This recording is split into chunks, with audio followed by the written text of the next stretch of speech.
I got my first set of glasses when I was in second grade. Didn't really like them, put them away, never wore them. I remember being in middle school and they had the eye exam during gym class on a surprise basis.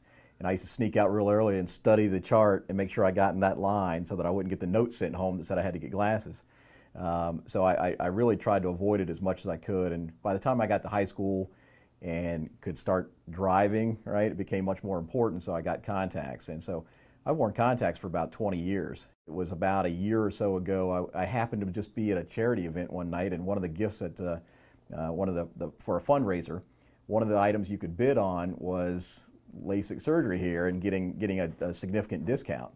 And I just started thinking about it that night. I called my wife and I said, well, let's check it out anyway. It can't hurt. And so that's how I got into the process, learned more about it. Hey, I came into my initial consultation here and went through a variety of tests. I couldn't tell you what they all are. And when it was done, it took a little while, but everybody was really nice here. I had a really good time doing it and learned a little bit while I was here. But what I learned that really disappointed me was that I was not the ideal candidate for LASIK. And although I could have had LASIK done by other doctors, Dr. Lipstock said, hey, if you're not the perfect candidate, you know, he doesn't want to do it. And so I ended up, he suggested PRK. And that really concerned me because I thought PRK would be the old technology, maybe not as good of a result. Just because you use PRK doesn't mean you're going to get different results per se. It's just that it's a little bit of a different process and a little bit different recovery period.